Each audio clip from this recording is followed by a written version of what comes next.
Welcome to the Third Generation Wrestling Podcast with your hosts, Eric and Rob.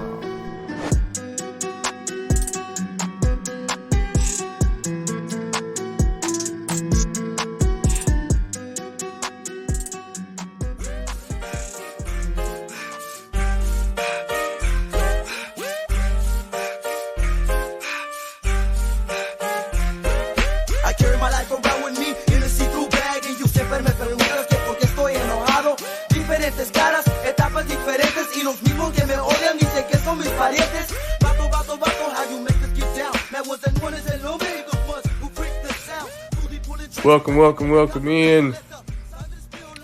Third Generation Wrestling Podcast. 3GW. Here on a Sunday evening yet again. I am your host, Mr. Eric, joined by my co-host, Mr. Rob. What's going on, sir? Hey, man, not much, man. How about you? How's it going to Chicago? Man, just cooling on the weekend. They are working on, I guess, retroactively closing stuff back down that they had opened up. I know Chicago, the city of Chicago, closed the bars back down. I know baseball just started up, but no fans.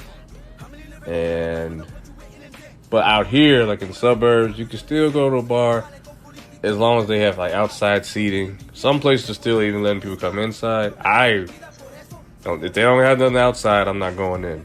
So that's how I'm handling that. But still somewhat doing, the sheltering thing where if I don't have to go out to the store, I don't go. So yeah, similar situation here. Some things closing back down, case numbers going up. But, I'm not losing hope. We're all going to get through it. Look, man, I just want there to be football. If there's football, I can deal with the rest of it. Yeah, man, we got to get that draft going. And, we're already at August pretty much. So that's right around the corner. From what I'm hearing, they're still going to have football. No fans at the moment. But from what I'm hearing, it is going to happen. So. And we're joined tonight by two of our favorite special guests, MJ Book. How's it going? As always, man, great to be here. And you kind of already mentioned it. Now it's finally summer because I finally have baseball. My favorite sport, baseball. Yeah, America's pastime. I played a little bit growing up, and I wish I'd never stopped. But I've gotten back into baseball recently. And, of course, we're joined by the man that chose this retrospective we are doing tonight, the Doc Stevens. Mr. Doc, what's going on? The Doc is in the house. All right, man. So, tonight we're doing a retrospective based on what you chose, Spring Stampede 1999, a first WCW retrospective. So, why did you choose this show? I guess that's what I want to ask you. I was going through all the old shows of WCW, and I'm like, man, we have, we talked about like, man, we never did WCW. I was like, okay. So I went through. I was like, Sting, Steve Nash, DDP, Ric Flair, Hogan in the same card. Kevin Nash. Kevin Nash. We're gonna be a-holes today. Yeah, man, what did Stone Cold and Kevin Nash have a baby? I'm just saying, man. I don't want to confuse nobody in thinking Steve Nash was wrestling. Oh, man, that'd be funny. Kevin Nash. That would be hilarious. Well, go ahead. So, yeah, man, I figured Kevin Nash, Ric Flair, Hogan, man, Macho Man, DDP. I say, man, all these guys on one card. Let's make it happen. And it did. To me, it didn't disappoint. Well, 3 of the 4 you mentioned are all in one match, unfortunately. So it was a lot of show to get through to get to that match. But I thought, how about you get the show going? You leave me alone. I'm getting the show going. You're lucky you ain't in. We in the same room right now. But if I'm giving my overall thoughts, I mean, I've seen this show. I watched this pay-per-view live back in the day. So I remember it well. I remember the ending very well. And I was like, because it was the first time ever type of thing. And now watching it later as an adult, it's I'm trying to find the word.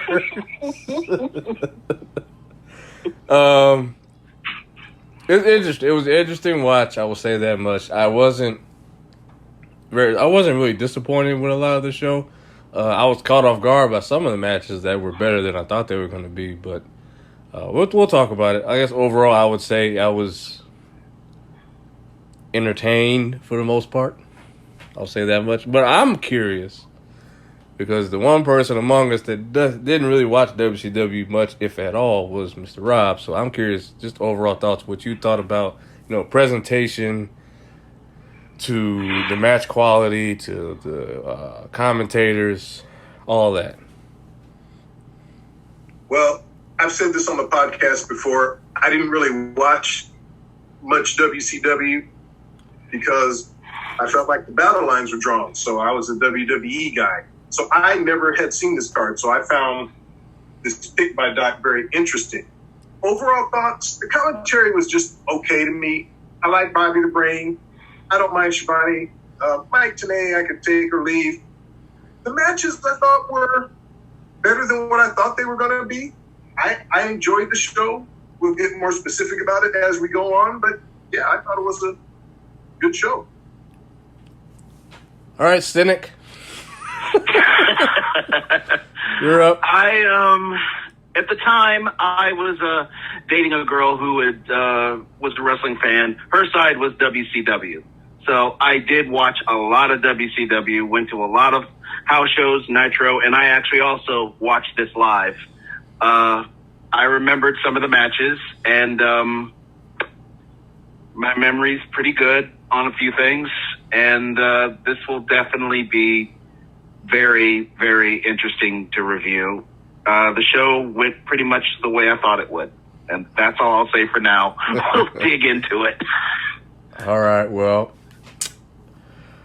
so, in case you missed it in the banter, we are reviewing Spring Stampede presented by WCW in 1999. I remember, 1999. We're going back 20 years. Sunday, April 11th, at the Tacoma Dome in Tacoma, Washington. And I had to think, I heard that arena said Tacoma Dome. Wasn't a wrestling promotion there recently? Yeah, WWE last year. Stomping Grounds. When nobody was in that mug and they had to taper off half the arena. Yeah. That's what I thought about when I thought about Tacoma Dome. Yeah. Really bad. Really bad. But Tony Schiavone, a.k.a. Tony Schiavone, Mike Tenay, and Bobby the Brain Heenan. Bobby the Brain Heenan might be my favorite wrestling commentator, like right up there with JR, because his comments would just catch you off guard, and it make you think too. What you said, like, really? Wait a minute, no, wait, he might have a point. No, he's just being ridiculous. But he would just catch you. It's just, and then the back and forth with him and Tony, it worked. It worked really well. It was never annoying. I had a problem with. That was my only issue with Jerry the King Lawler. Like, sometimes he would really piss off JR and be like, dude, like, tone it down, man. But I thought the presentation, I thought the stage area, the entranceway looked really good.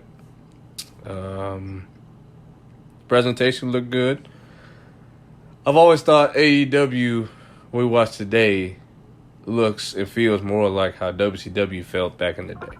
And it could just be the way they use the camera angles. It could be the ref. It could just be the fact that they're on TNT as well. But I don't know. Maybe that's why I favor AEW the way I do. But we've got a total of 9 matches, which is a decent amount. And we're going to go ahead and get it cracking with an opening contest between Blitzkrieg and Juventud Guerrera. I was a big Juventud Guerrera fan. Yes. Hoovy Juice. Hoovy Juice. And Blitzkrieg at this time had just come on the scene. I think he'd only been in WCW like 2 months maybe. So he was still new, but the guy could go. He could go. And so getting into the match, we see a springboard missile dropkick by the Juice. Blitzkrieg rolls out of the ring but gets caught by a suicide dive. And then Hoovy gets Krieg back into that Rito Romero special. But Krieg counters out and is able to escape into a pinfall, only a 2 count. Blitzkrieg went up to the top rope, and Hoovy catches him mid-air with another drop kick. So that was on the outside. And then we get a Hoovy sucks chant, which I don't remember hearing. I don't remember him being a heel ever, but okay. Blitzkrieg hits a backwards springboard moonsault on the Hoovy on the outside. And then they were going for some type of move on the top rope. They got botched. And Bobby the Brain tried to cover for him, saying the men are slippery, they're all sweaty. I don't know what they were really going for, but they both just kind of fell off the top rope. Juventud attempted the Hoovy driver, but gets countered into a roll-up, still only a 2 count. And then both men are on the top turnbuckle again. And then Juventud is able to hit the Hoovy driver off the top turnbuckle to pin Blitzkrieg for the win. I gave it a C+ only because of that botch, and the pacing was off in the match. Like they would go, and then they would slow down, and they would go again. And I thought that was really the only thing that brought the grade down. Or otherwise, it would have been a B-. But I gave it a C+. Doc, what'd you think? I liked it. I'm like you. I was a big Hoovy fan. I was expecting, knowing Hoovy the way I do, I was expecting more high flying, more action. But I was like, man, if I see one more moonsault, if I see, all around the match was cool. I was impressed by me not knowing who the other guy was. He definitely can go, but that Hoovy driver off the rope, it's like, yes sir. Yeah. So I gave it a solid B. Okay. All right, Mr. Rob, I'm curious. Well, I'm going to talk on this one. I went B. I wasn't familiar with Blitzkrieg at all, so, I didn't know what to expect. I was familiar with Juventud. I knew he could go. But I thought this was a good match. But, Mr. Eric, you mentioned that botch, which was pretty bad. For me, this match early on was kind of in A-, B+ range. But then as the match went on, like you said, the pacing was a little off, and then that botch, too bad that had to happen. Right. I could have given this a B+, but because of that, B. Okay. I was floating around B- territory, but just as you said, Mr. Eric, the pacing was just not. It just wasn't right. It just didn't seem right, and that botch was just horrible. And these two just did not. It seemed like they just didn't gel for half the match at times. Yeah. So in the end, I had to give this a C. I think this could have been a better match, but for some odd reason, it just did not gel. They couldn't maintain it. It would go up, off and on, and not a good way to start a pay-per-view. This should have been a better match, but in the end, this could not maintain the pace, and it gets a C, middle of the road. Were you going to say something, Doc? Didn't you give it a C too? I gave it C+. Oh, so y'all about to start this again? Okay. Nah. No, that'll change later. Yeah. That'll change later. I guarantee you. Yeah, the night, like I said, the night is young. So from there, and I told him, I was texting Mike while I was watching this. Oh. And I was like, all right, well, You're gonna find the second match very interesting because we get a hardcore match, pretty much what it is, between Bam Bam Bigelow and Hack, aka Sandman.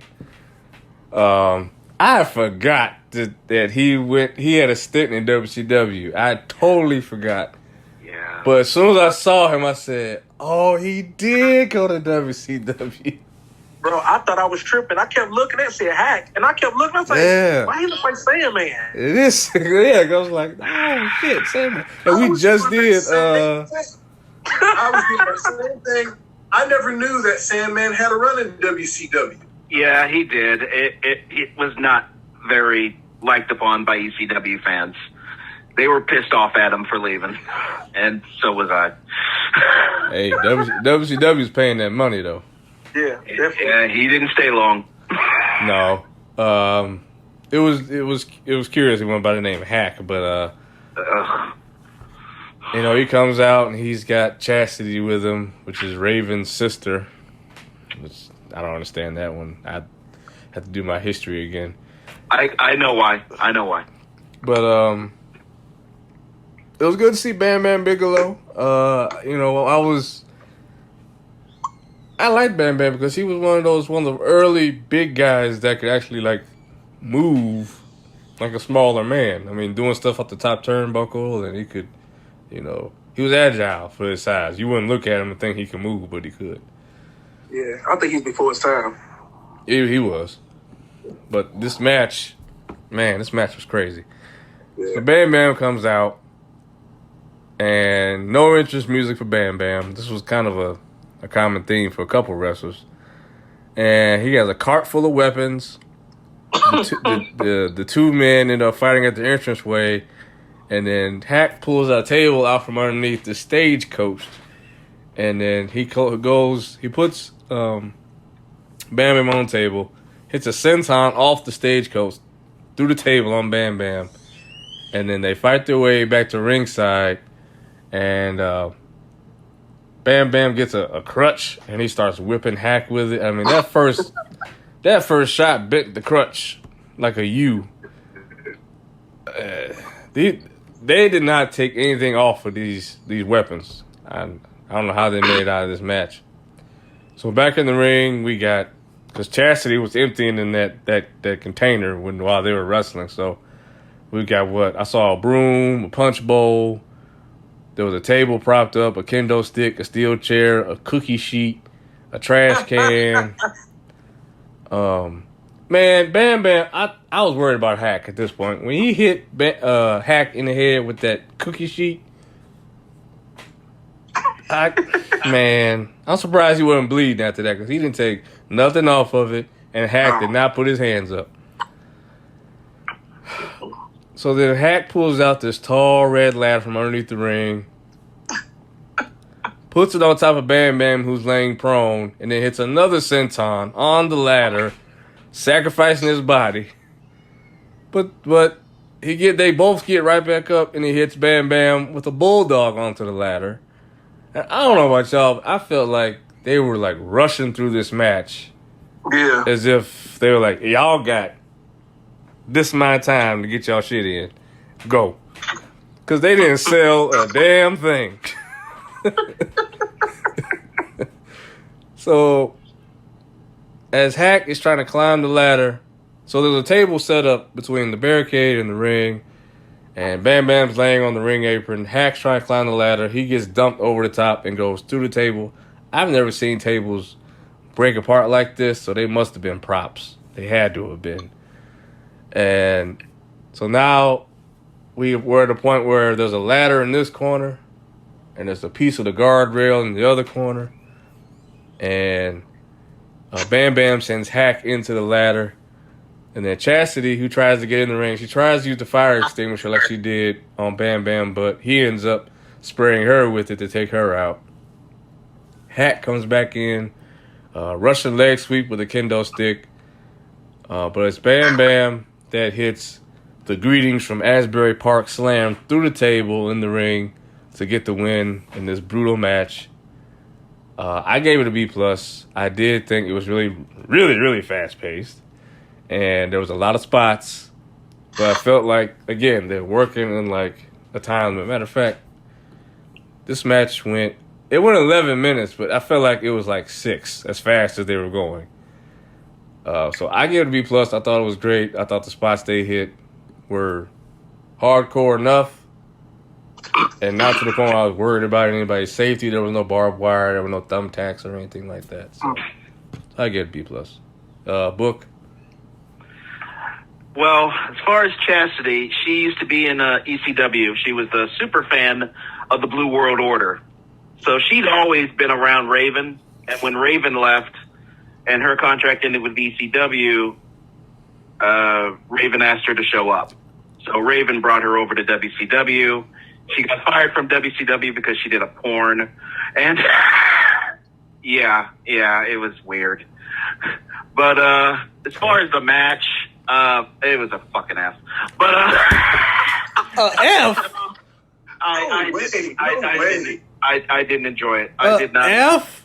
Here's the thing about WCW, that it always drove me nuts. I hated their hardcore matches. I just never liked their hardcore matches. They seemed rushed, ill-prepared, ill-planned. I hated it when to me, they could never execute a good hardcore match when it was deliberately set as a hardcore match. I saw plenty of accidental hardcore matches that were great. DDP, Macho Man Randy Savage, those were damn good hardcore matches. This was boring. I almost fell asleep watching this match, which is exactly what I did 20 years ago when I watched this match. I hated it then. I hated it now. The best part about it was when it was finally over. But the problem was when Bam Bam did that move, if you look at it, Sandman landed on top of Bam Bam, so it looked like a crossbody. It was sloppy, ugly, despicable, disgusting. F. I never want to watch that match again. All right, Rob.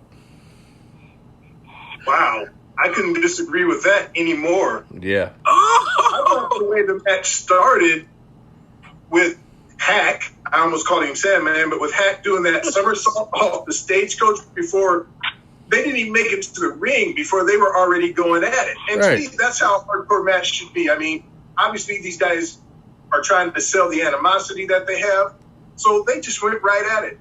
And while, yeah, maybe the pacing was a little fast, I just attributed that to the fact that these guys got the adrenaline going, they got the animosity going, and they're just going at it, just the way you would see like in the streets if people were fighting hardcore in the streets. To me, this is the way it would be done. And then, Mr. Eric, you kind of stole my thunder because I'm going to critic hardcore matches, but I did like the fact there was no blood. There were no tacks. There was no barbed wire. They didn't go too far with it. I thought they went just the right amount. I do agree with Mr. Mike that there was a couple of sloppy moments, but it wasn't enough for me to bring it down to no F. I gave it an A-. I was entertained by the match. Thank you. Doc? Okay. So, one of my highlights was, he's like you said, the moonsault off the top of that wagon. I was like, oh, but he got up so fast. I was like, did he feel it? And then, like, that hit with that cookie sheet, though. Yeah, man. I paused it. I was like, did he hit him?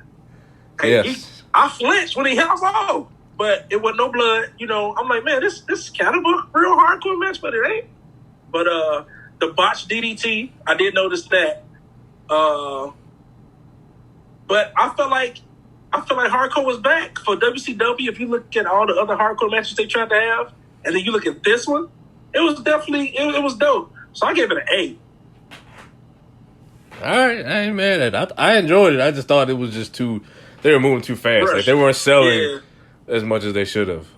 That was my only beef. Now, did anybody catch, Mr. Eric, you were talking about Bobby Heenan and some of the comments he makes. Did anybody catch the replay when they were showing Bam Bam shooting the fire extinguisher at Chastity? Yeah, I saw that. On the skirt. Up the skirt. Yeah. Shot it in a certain area. Oh, okay. No, I didn't see that. oh, well, where there's when you're extinguishing something, that means there's fire, or maybe you smell smoke. Yeah, that's Bobby. That one. Yeah, I got it. No, I didn't Bobby. catch that, but that's right up his alley, though. Yeah, I thought this was funny. He didn't go too far with it. He made a joke that some people might have thought was a little appropriate, but I thought the way he did it was more humorous than offensive. Exactly. I think he was, and that was one of his talents. That's why I was kind of hinting at earlier. He had a way of doing those snide comments. Either you caught them or you didn't. That was kind of thing. He didn't. It wasn't so much they were hitting you over the head with it. Like I said, either you heard it or you didn't. And I didn't even hear that one. But there was plenty that I did hear tonight. Yeah, I mean that's like, you gotta love Bobby Heenan. Between him and Jerry Lawler, I would love to hit them like commentate together. Because Jerry be throwing them joints in there too, and I'll be weak. Jerry, like I said, Jerry could do too much. I don't think those two would work. No, not together. No, those two wouldn't work. No, they're. It just, the comedy just would not gel together with those two. Bobby with Gorilla is as good as it ever got. It's cool. That's as good as it has ever been. It will never be any better than Bobby and Gorilla Monsoon. That was perfect gelling. I also did enjoy Jesse the Body and Gorilla as well. I also Jesse was, yeah. I like Jesse on commentary. He was pretty good. Yeah, Jesse was good. I liked him with McMahon. McMahon.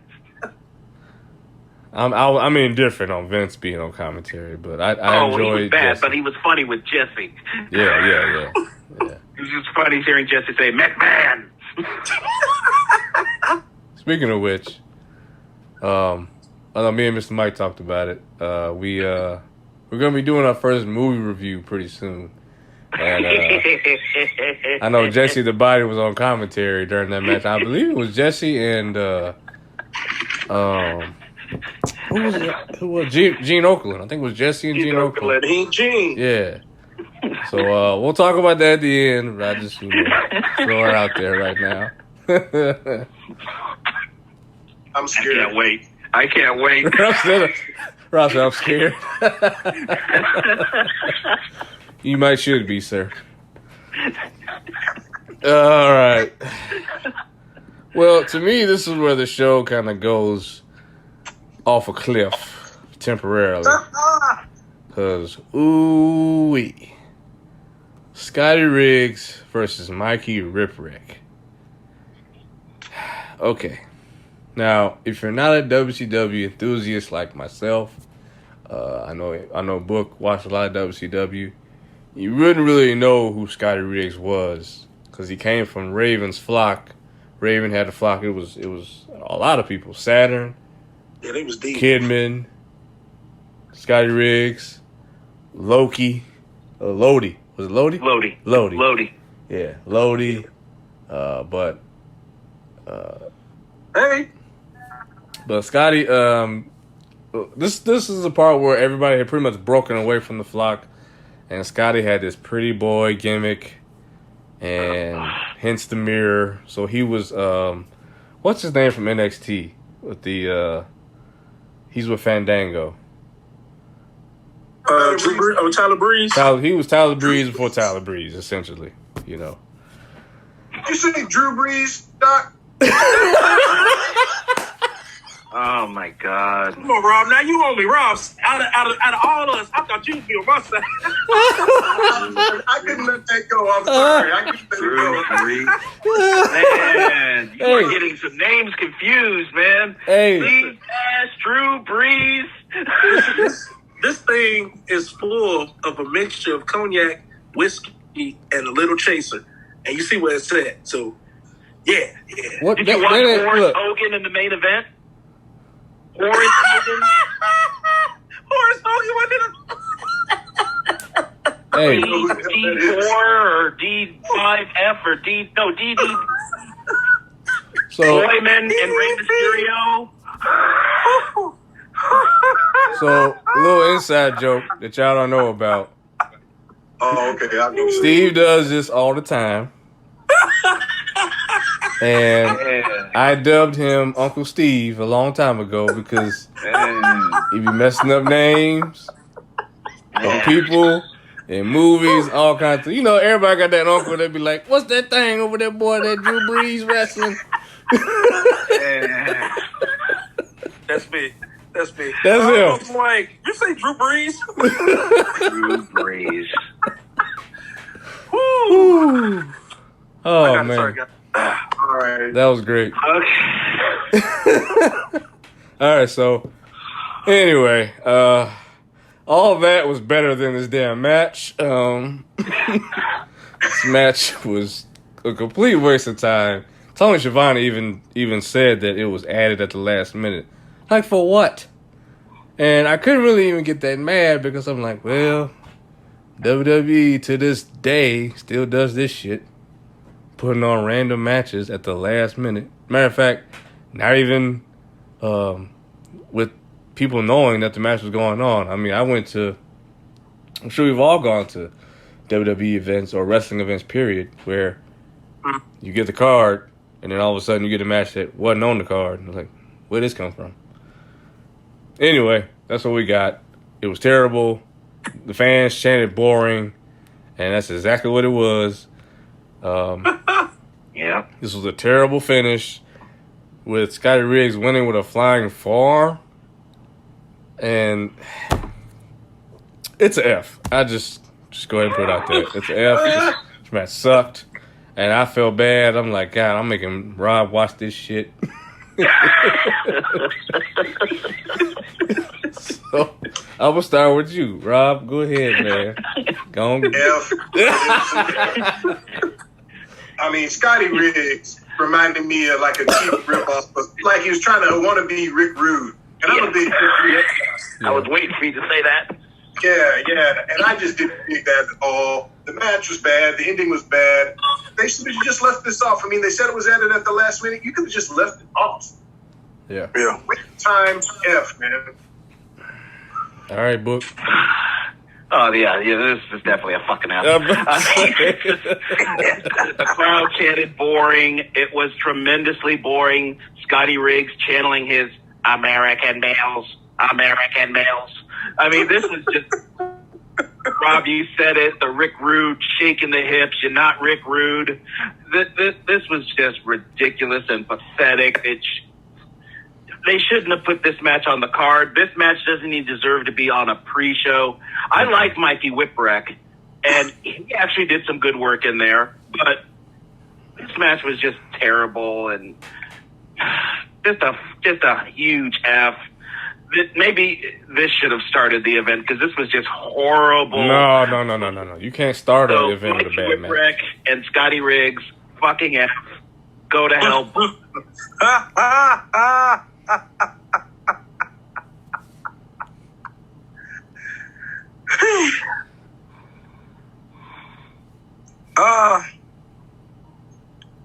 I laughed the whole match because he tried to do the Rick Rude, but you look like Stevie Richards. I can't get with Stevie Richards trying to do Rick Rude moves. I can't do it.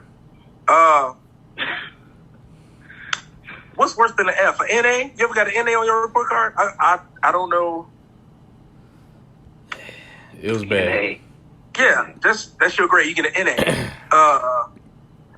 I guess an F. I mean, what's worse than an F? An F minus? No, just that's as low as we can go. Zero. Unfortunately, Zero. No attempt. Zero. Give them an F plus because they did try though. I give them an F plus. F. I didn't see the effort, but okay. I told you, man. We got to come up with something for really, really, really shit. Right. Got to come up with something for just absolute shit. Yeah, we'll make something up. We'll come up with something. Yeah, they could have thrown a commercial in or something. All right. We get a little bit better with, Conan.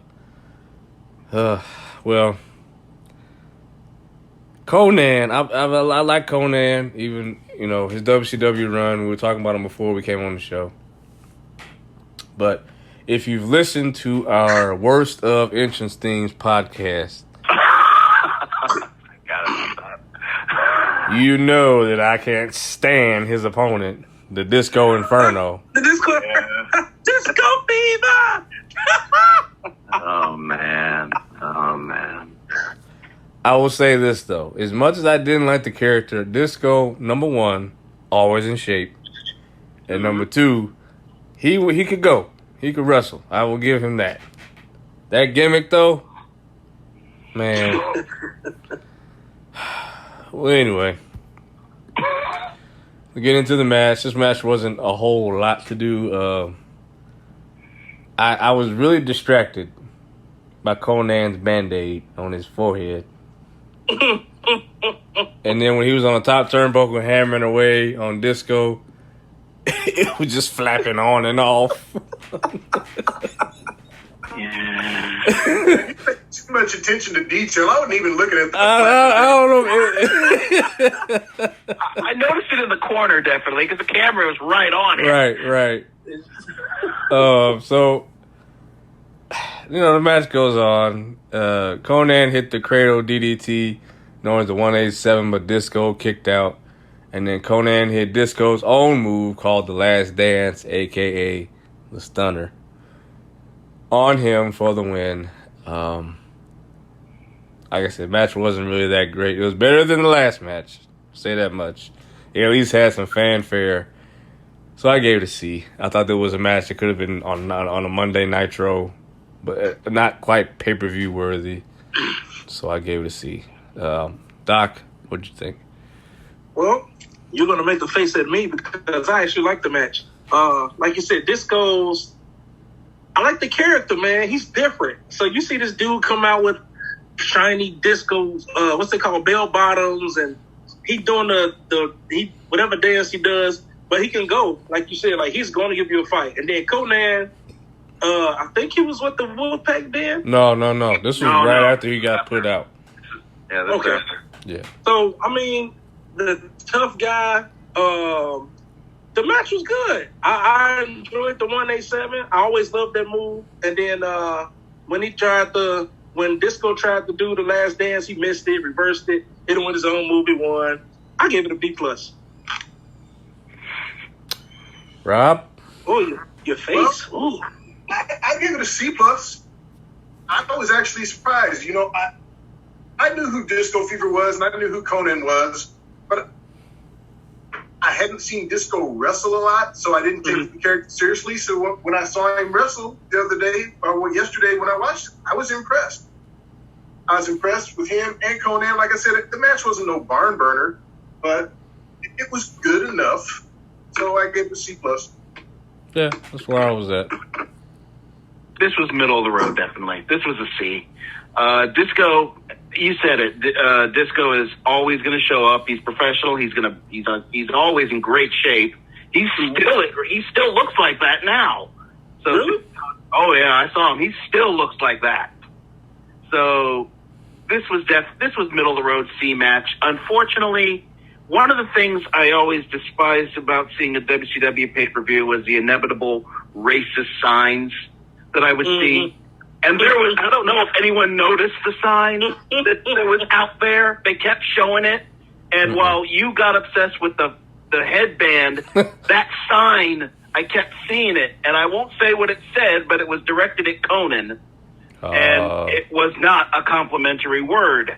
So seeing that is like, oh, come on. Do we have that? Well, and you got to realize, too, this is 1999. I know. I know that I went to an event in 98, and what they would do is security, if you had a poster, I didn't take one, but I saw them doing it to other people.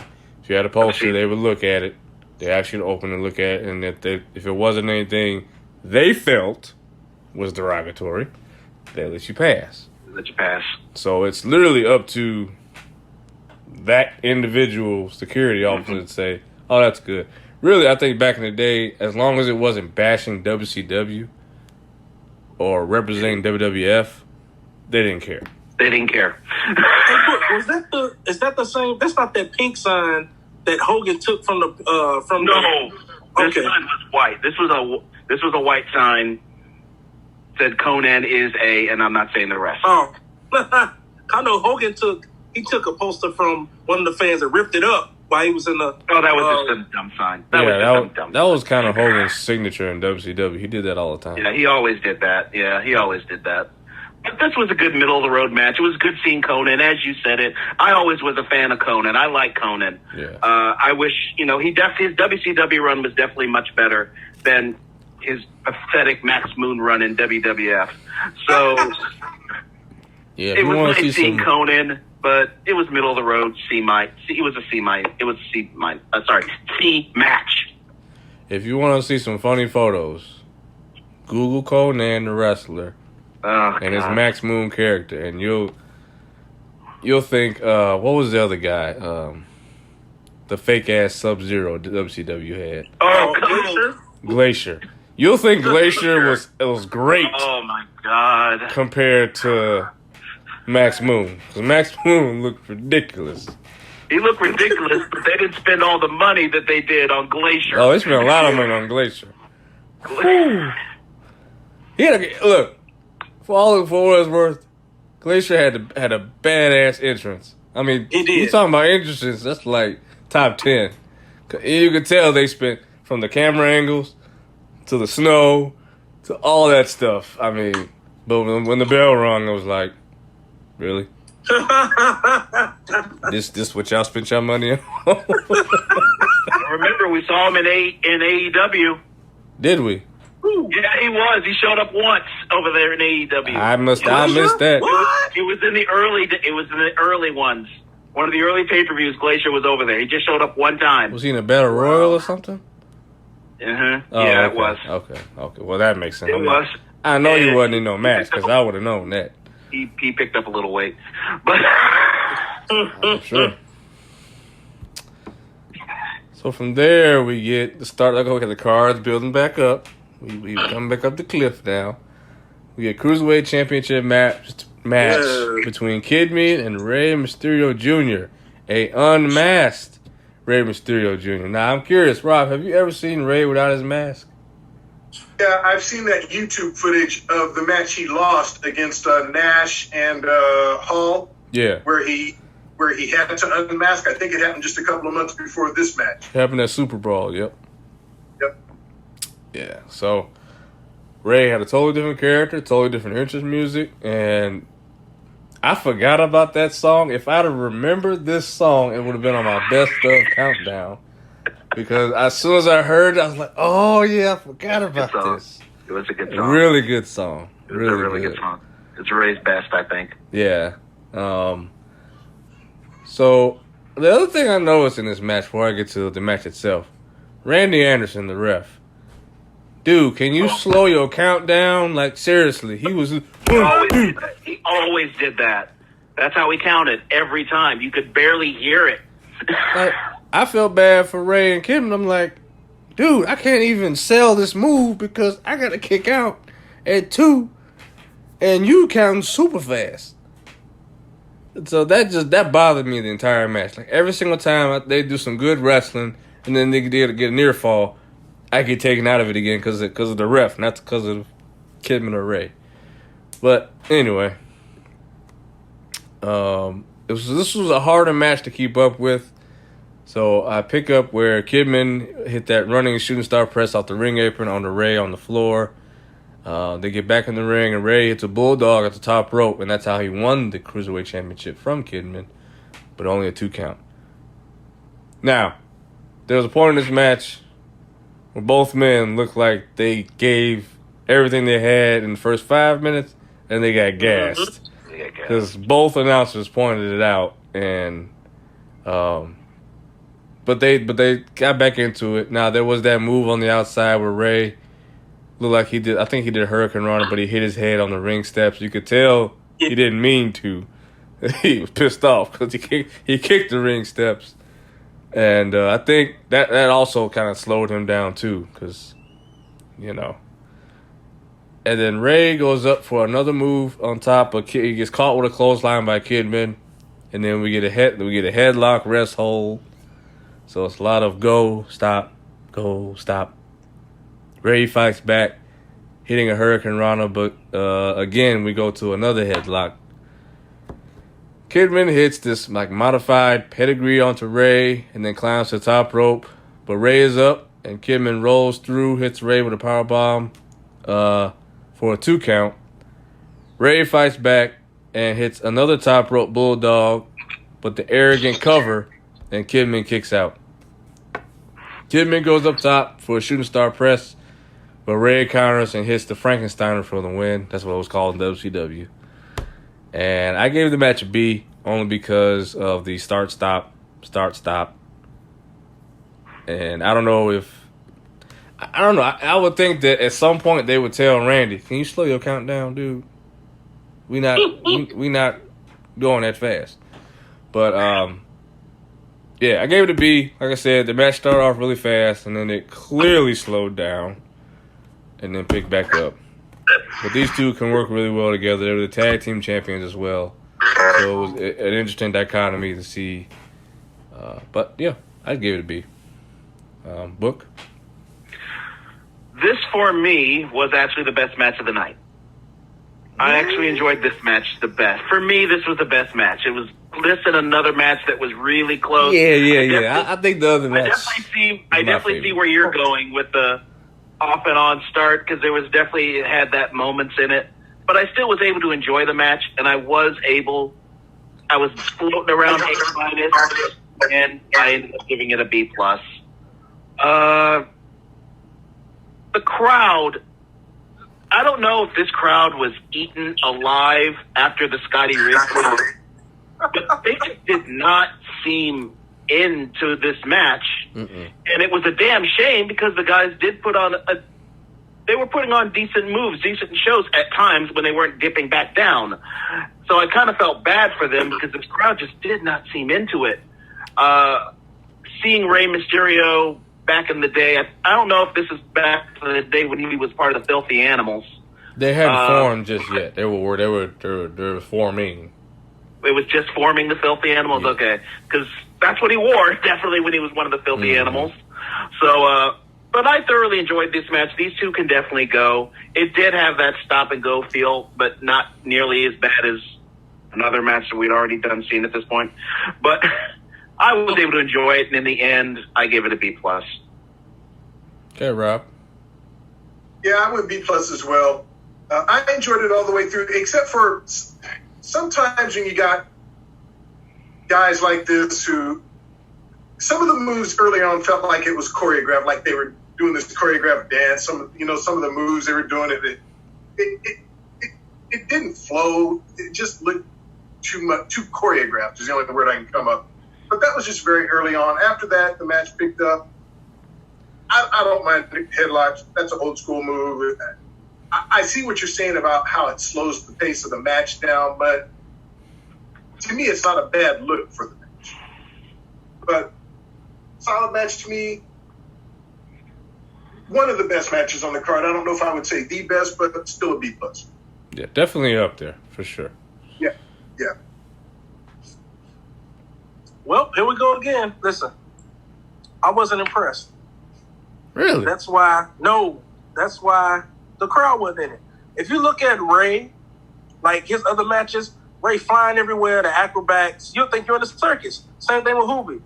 These two get together, like Rob said, in the beginning, you're like, oh, okay, they put it on, and then it's like somebody hit the slow motion button. All the moonsaults, man, I was like, if I see one more moonsault, I'll turn this thing off. I was over it. So I gave it a C+.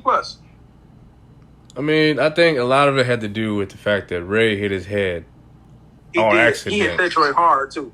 And so it's wrestling, so you can't stop. There's no stopping. True. We got to get through the match. We got to finish. And that's just a wrestler's mentality.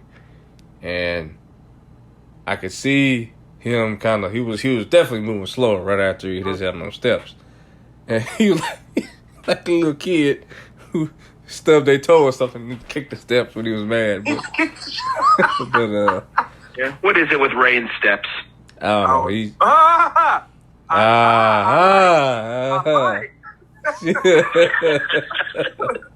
know what? I'm glad you explained the fast count of the ref, because you said that's how he always count. Because I kept watching. I'm like, is he trying to do like a Calgary screw job? With the Shawn Michaels and Bret Hart? Because he just kept counting. I'm like, Calgary screw job. Come on, man. You know what I'm saying? Uncle Steve. Montreal. And correction, Montreal. Montreal screw It's job. Canada. You're in the country. You're in the country. It's a Calgary. It's a part of Canada. No. That one I can't let slide because there's so many terrible. DVDs and Montreal. highlights of the Montreal screw Listen, job. Did you not know? Did you not know what I was talking about? Yes, I know what you're talking about. That's not the point. Rob, come on, man. No. It's supposed to be You get no help. No, you get no help with that one. No. Hey, you're talking about my boy Bret Hart, though. Yeah, That's Bret Hart. You got to get that one right. Thank Yeah, he's you. not going to get by that. Oh, my God. Well, guys, it's Canada. No. That's like saying Chicago is freaking Idaho. No. Yeah, I'm not familiar with the Iowa Bulls. Right. It's the United States, after all. Right, it's the United States. Yeah, no, It's the Des Moines man. Bulls. You know, I'm starting to feel attacked. Let's go to the next match. You brought that on yourself, man. Calgary. Oh, shit. Hey, guys, jeez. Whew. All right. Raven and Saturn, the last two members of the flock, versus half of the newly formed Four Horsemen, Chris Benoit and Dean Malenko. Now, was it strange? Now, I'm really curious about Rob, especially because a lot of the wrestlers and even the referees now work for WWE that you saw on this show.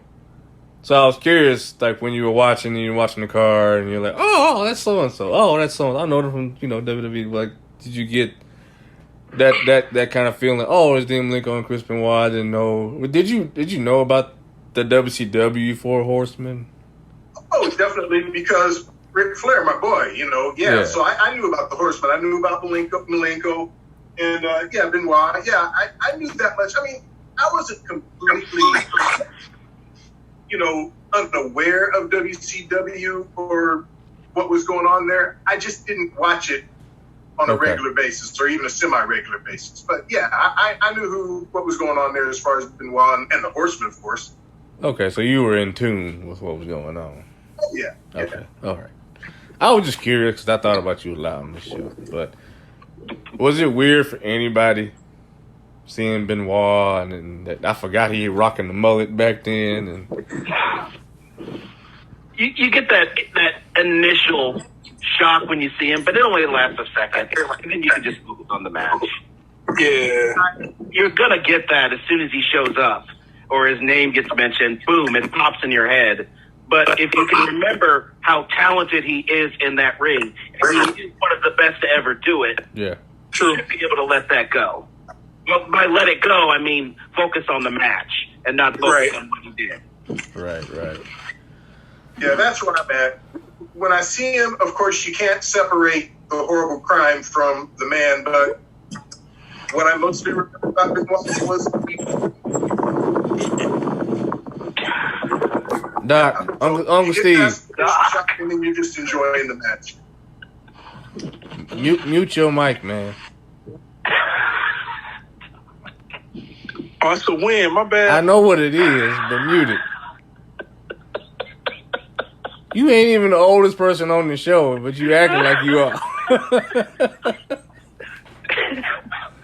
All right, I'm gonna leave Doc alone for the rest of the show. I mean, this was his I'm not. choice tonight. No. The guest of honor tonight, so I'm gonna leave Doc alone. No, don't leave him alone.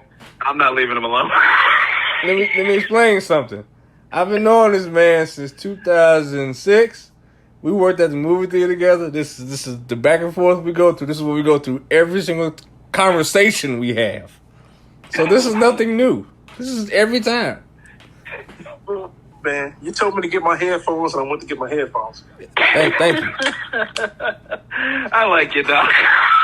You cracked me up. Let me tell you, Aaron's a bully, guys. I'm not a bully. I'm just out here trying to live my life, and he just, he finds things to pick on me about.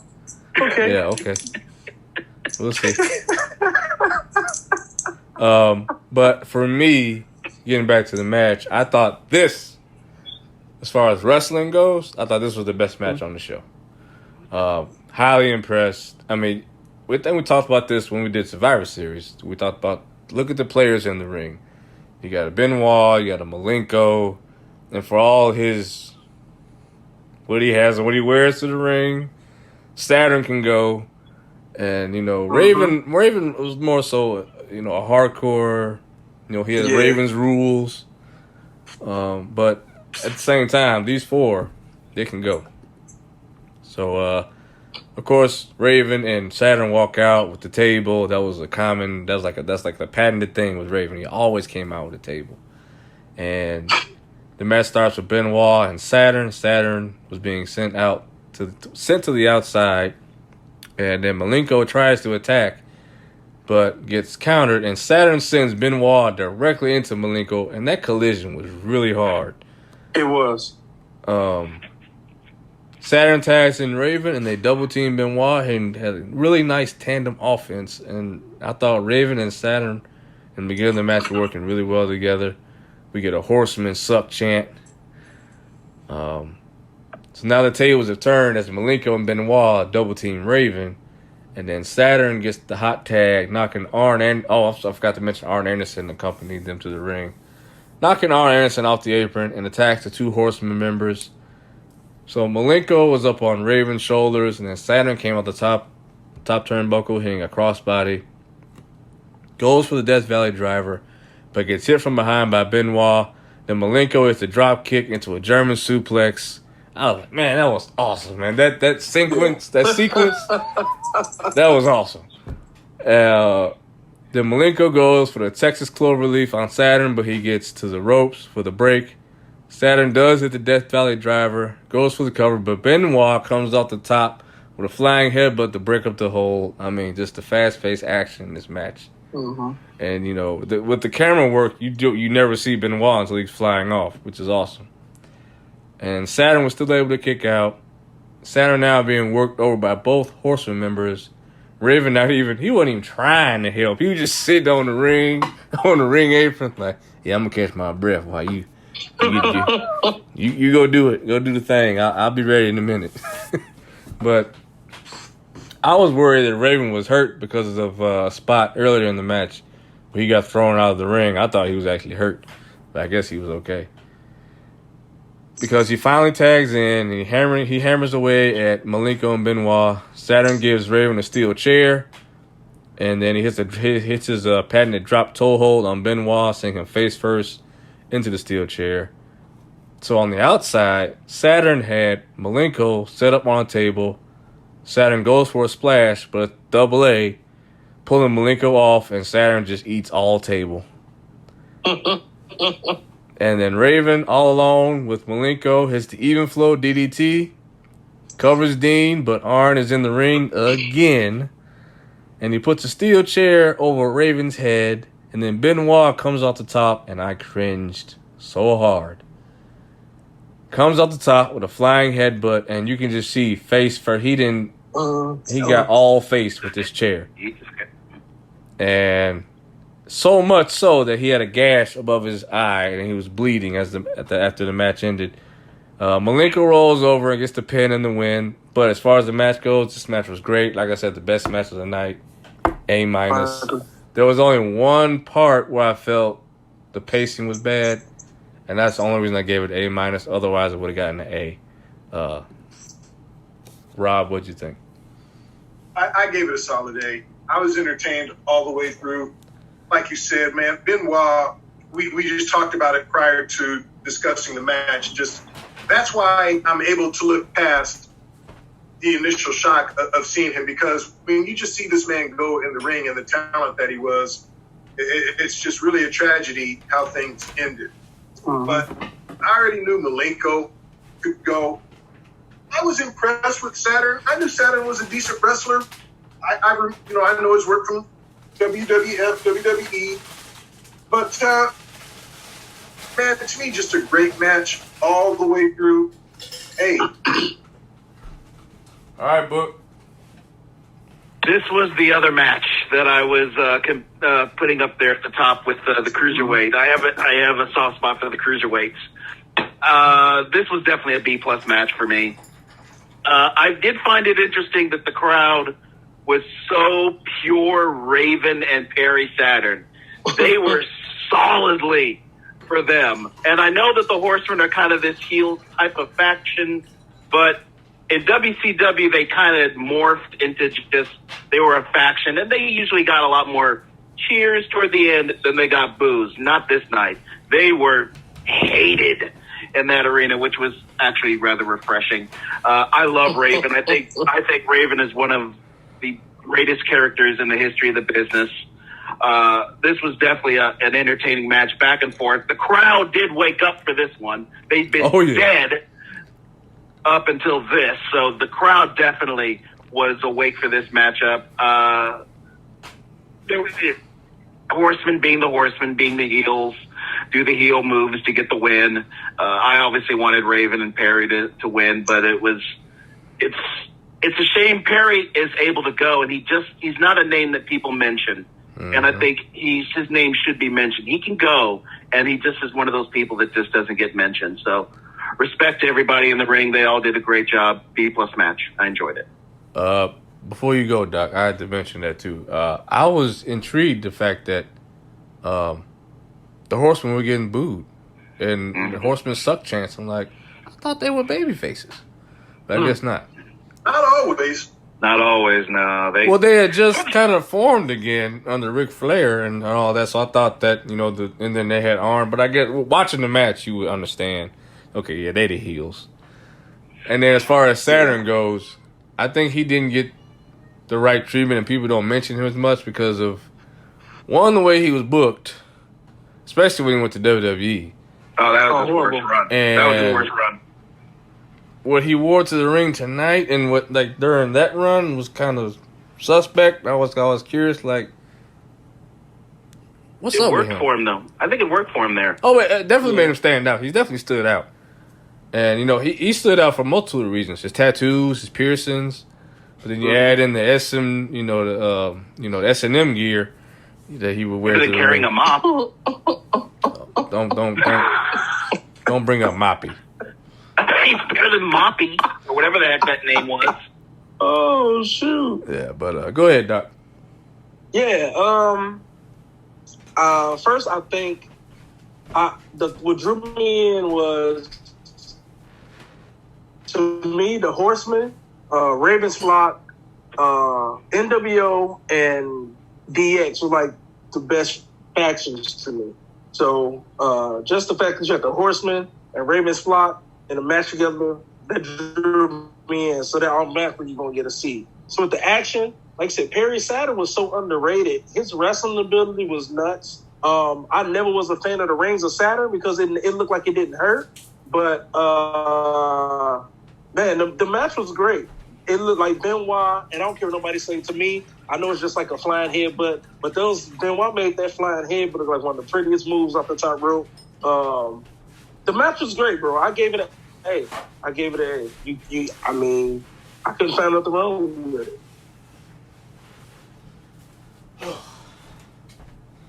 Yeah. But I did realize, I have to say it, the Horsemen had to win this match because for them to be tough guys, you can't lose to a guy in a leather skirt. So they had to win this match.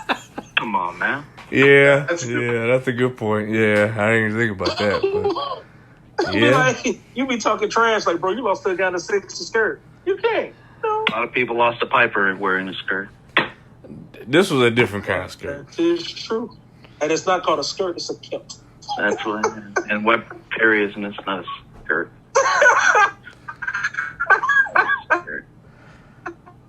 All right.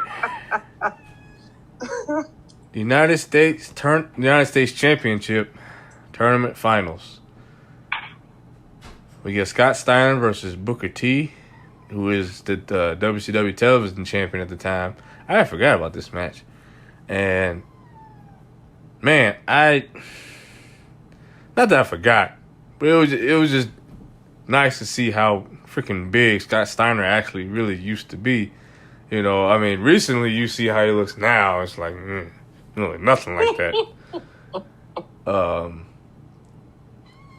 But I appreciate that. I liked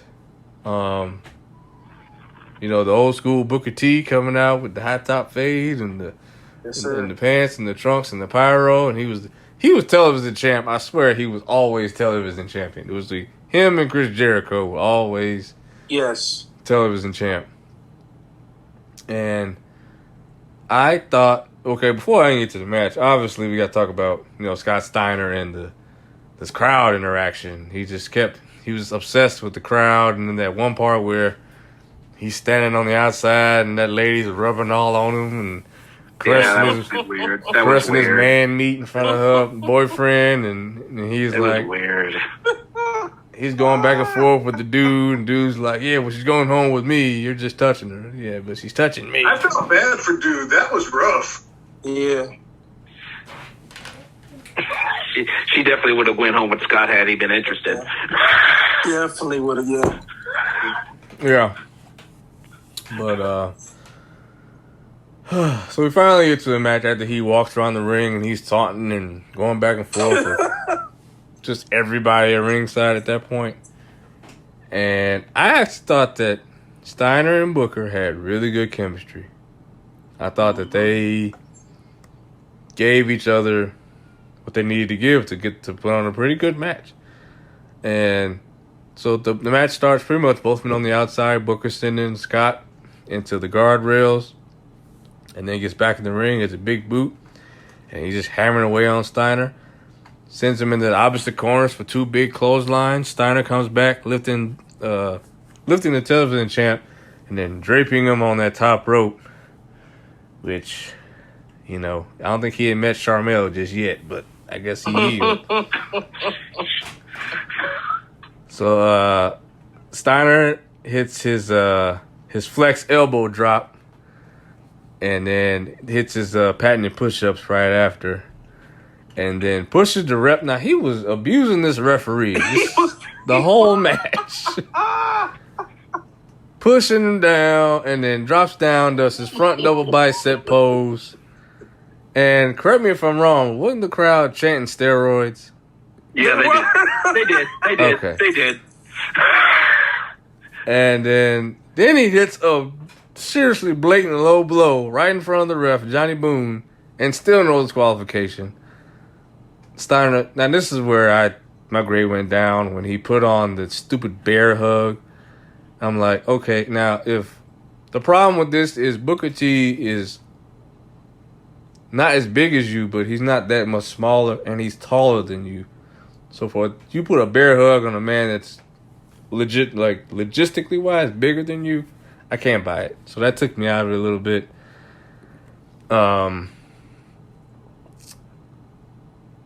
And then Booker fights back, hitting a DDT, spinning heel kick, two big lariats, and then the ref gets pulled in the way, taking a hit, and then Booker hits a double axe kick, and then a standing side kick.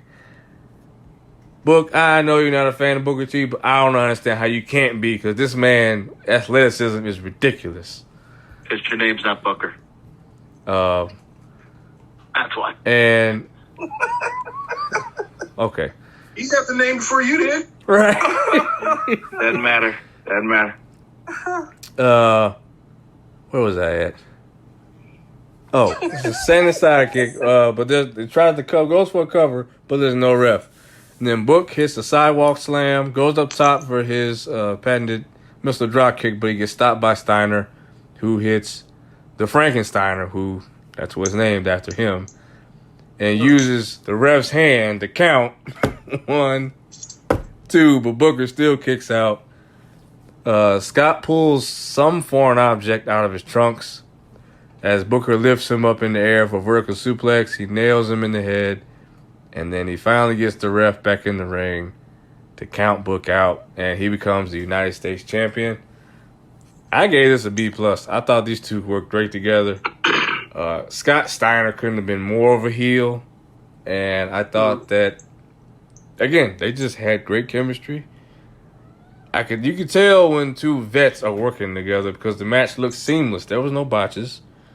They looked like they knew where they needed to be when they needed to be there, and there was no real, outside of the bear hug, there was no real rest holes. So B+. Doc, what'd you think? It was a great match. It was. Where was I going? Oh, Booker. He's good, bro. Cause them forearms that Big Papa Pump was throwing, them look real. And I was like, is he hitting it? Why is Booker not fighting back? Like I was sold, and he know how to sell a hit. All around, it was a good match. You really can't buy chemistry like that. If you look at wrestling now, and you look at the guys then, you're like, oh, these guys, they're perfect together. But I gave the match a B. It was a good match though. Yeah. Rob? Yeah, I went B too. I didn't have high expectations for this match only because of Big Papa Pump. I haven't always been a fan of his as an in-ring wrestler. Now, I mostly caught his run in WWE, which was just terrible. He just really couldn't get much done in the ring by then. I knew Booker could work, so I expected that from him. But I was surprised that Punk was able to get some work done in the ring. And like you said, Mr. Eric, he was really healing it up. There was one segment in the match where he jumped out of the ring and actually jumped over the barricade. And I wondered, whoa, is he really going to get after this man? Yeah. But I just think that was just him just really taking that heel roll to the next level. And that elevated the match for me. I enjoyed it, and I gave it a B. Yeah. I gave it a C. Here's the thing. As far as Scott Steiner, this was coming toward the end of Scott being able to do the moves he was able to do because of the suspicions that people had about him, about how he got that big body. Wait a minute. What suspicion? I'm 10, 11 years old, and I'm like, steroids. I'm trying to be not. There are people who actually think it's legit that he didn't work for that body. I don't think that, but I'm trying to be generous. Come on, man. Why now? I'm trying to be generous. Right. But no, you are the cynic. You don't get to be generous. I have respect for Scott. Scott was one half of one of my favorite all-time tag teams. So there is a bit of love in there for him. I just hated this run of Scott Steiner. The match was definitely entertaining. I do love the heel elements, and that's the part that I love the most, when he was just going around the ring, just healing it up with the crowd, jumping over the railing. I actually love that part. I was confused. Was this a hardcore match? Because he was definitely acting like this was a hardcore match. No, he was bullying the ref. Using weapons. I'm like, is this hardcore? I'm unaware of this. But so it kind of lowered it down. I was going to go maybe about B-, but the confusion I had, it dropped it for me to about a C. So for me, it ended up just being middle of the road match for me. Well, see, the reason why I disagree with that, because this was better than Conan and Disco Inferno. Mm-hmm. You gotta at least say that much. I gave that a C too. So. But I'm saying this was better. Yeah, you was talking about the ref didn't disqualify Big Pop Freakzilla because Tony Schiavone even said he's scared. He's scared of him. He's scared. And then the steroids. Come on, when him and Rick came in, was it WWE first? He was huge then, straight out of Michigan. So did he really? How much steroids? He didn't look like that. He was big. He didn't look like that. Hold on. He was big when he tagged with Rick. He didn't look like that. He didn't look like that, man. No, he looked like difference. He looked like a gym rat. He looked like a gym rat when he was with Rick. He obviously had better genetics than Rick, but when he came back, cut his hair, dyed it blonde. Yeah, no, you don't get veins like that naturally. I'm sorry, you just don't. And to look like that all year round, 100% of the time, you'll see people like a Triple H or Randy Orton that they'll get in shape like that. They'll condition themselves like WrestleMania once a year. But to look like that all year round, you own some shit. The Rock does. First, The Rock don't look like that. The Rock ain't never looked like that. The Rock did have like a. We ain't talking about The Rock. Come on, let's go. But he did like get big out of nowhere. He got that was big. after his wrestling career for the most part, though. Right. That was after. And look, I'll even say this. I ain't ruling out he ain't on some shit. Because he pushing 50. And he still got, from the neck down, he looked about 30. So I ain't saying he ain't on nothing either. Just being real. So, in any event, now we're going to get to the... I got to get my beer. the point in the night where me and looking forward to hearing. Gotta get a beer. Here we go. Look, when Doc picked this, I was like, okay, this is the Fatal 4-Way. And then I remembered, oh shit, Goldberg's on here. Goldberg, yes, I cannot wait to hear what Book has to say. So, all right, well, let's just get into it. So the history on this match. This match did have a point. I just wish they built to it better, and that was one of WCW's biggest flaws, if not the biggest flaw. They could give you like a great, not even a great match, but like a high, like a match would have good star power. That's what I'm looking for. It would have high star power, and it would make you want to watch it. The problem is they never built to anything and never put anything that meant anything on pay-per-view. Hence, like when Goldberg won the World Heavyweight Championship from Hulk Hogan for the first time on Nitro, and it was booked the week prior. Like, that's terrible. You didn't make any money off of that. They gave it away. They just gave it away on free TV. That is and keep in mind, Bash at the Beach was next week. So they could have done it on a pay-per-view and made money off of it. They were so dumb. So dumb. They did that all the time. And that's the trend that really sank that company. They gave it too much. And they were too concerned with, well, we got to beat WWF. We got to beat the ratings. We got to beat them.